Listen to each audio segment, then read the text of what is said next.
직권남용, 공직선거법 위반 혐의로 기소돼 1심에서 무죄를 선고받은 이재명 경기지사 항소심에서 검찰이 14일 1심과 마찬가지로 이 지사에게 징역 1년 6월에 벌금 600만 원을 구형했다.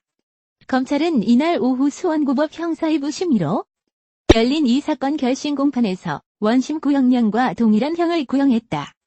검찰은 시민으로부터 부여받은 권한으로 친형에 대한 강제 입원을 시도해 권한을 남용하고 유권자에게 거짓말을 한 피고인이 국내 최대 단체 지자체를 이끌 수 있을지 의문이라며 피고인은 수사 및 재판 과정에서 고이재선 씨가 정신병자, 페류나라는 전제를 깔아 유족에게도 씻기 어려운 피해를 줬다고 구형 이유를 설명했다.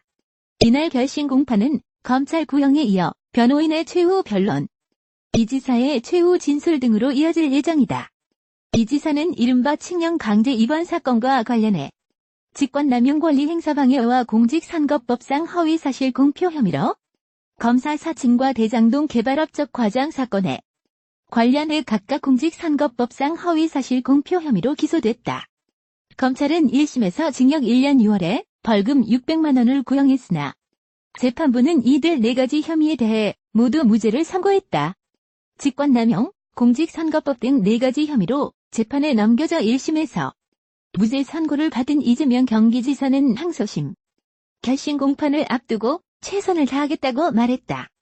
이 지사는 이날 오후 2시 수원고법 형사 2부 심의로 열린 이 사건 항소심 결심 공판에 출석하기 전 취재진 앞에서 특별히 드릴 말씀이 없다면서 이같이 말했다. 남색 정장 차림으로 청사의 모습을 비춘 이 지사는 옅은 미소를 띤 얼굴로 취재진에게 인사했다. 최선을 다하겠다는 짧은 입장을 밝힌 이 지사는 검찰에 대한 불만이 있느냐 등의 기자 질문에 답하지 않고 청사 안으로 들어갔다. 이 지사는 지난해 6.13 지방선거 과정에서 성남시 분당구 대장동 개발 관련 업적을 과장하고 2002년 시민운동을 하면서 검사를 사칭한 전력이 있는데도 선거방송에서 이를 부인해 공직선거법을 위반한 혐의를 받고 있다. 또 성남시장이던 2012년 4에서 8월 친형 재선 씨를 정신병원에 강제 입원시키기 위해 보건소장 등에게 강압적인 지시를 한 혐의도 받는다. 선거방송 등에서 이런 사실을 부인한 혐의도 있다. 1심 재판부는 이 같은 4가지 혐의에 대해 모두 무죄를 선고했다. 재판부는 이 지사가 친형을 강제로 입원시키려고 보건소장 등에게 압력을 가했다는 혐의에 대해 피고인은 이 정신보건법 25조 절차에 따라 가능한 범위 내에서 친형을 정신의료기관에 입원시키겠다고 마음먹은 것으로 보인다고 밝혔다. 이 지사가 TV 토론에서 친형 강제 입원 의혹을 부인했다는 공직선거법상 허위사실 공표 혐의에 대해서도 재판부는 답변 내용에 구체적인 사실관계가 들어있지 않아 허위 발언이라고 보기 어렵다고 밝혔다.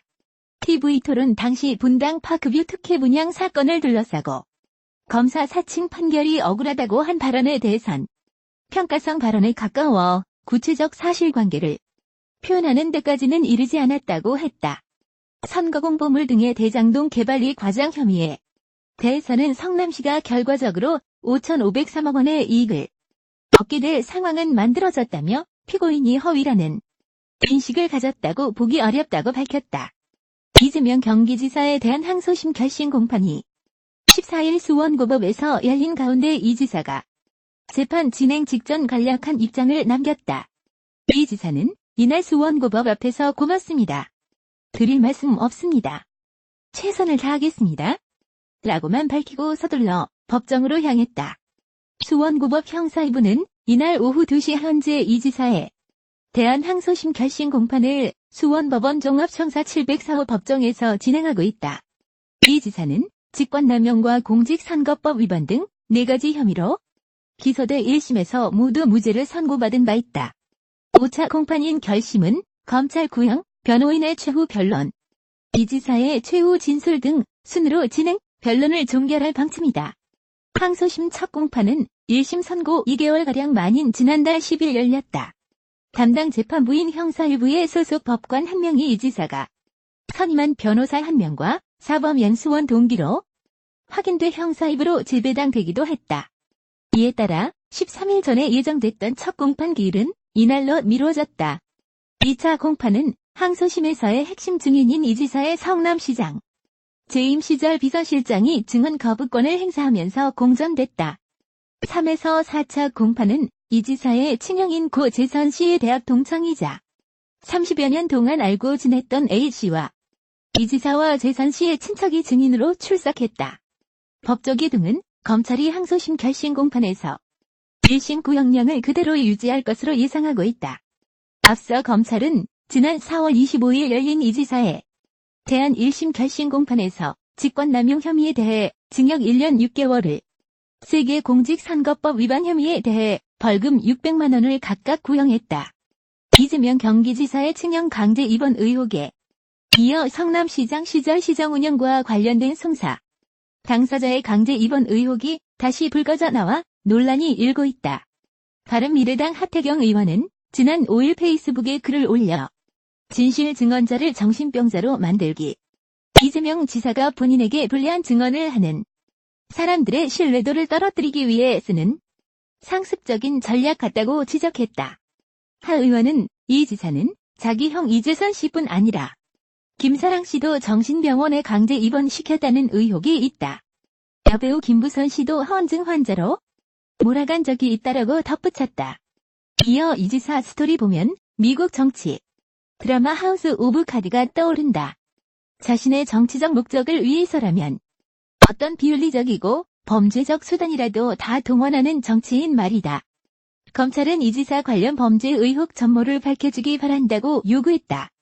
이에 대해 이 지사는 페이스북에 비서실 명의의 글을 올려 김사랑 씨의 정신병원 입원은 경찰이 한 것으로 본인과는 무관하다고 주장했다.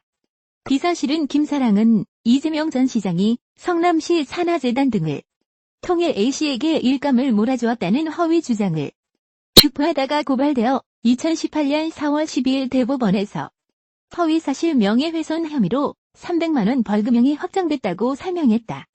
이어 2017년 11월 14일 경찰서에서 김사랑에게 고소사건 조사를 위해 출석 통지하였으나 김사랑은 페이스북에 수차례 자살 암시글을 게재하며 출석을 거부했다.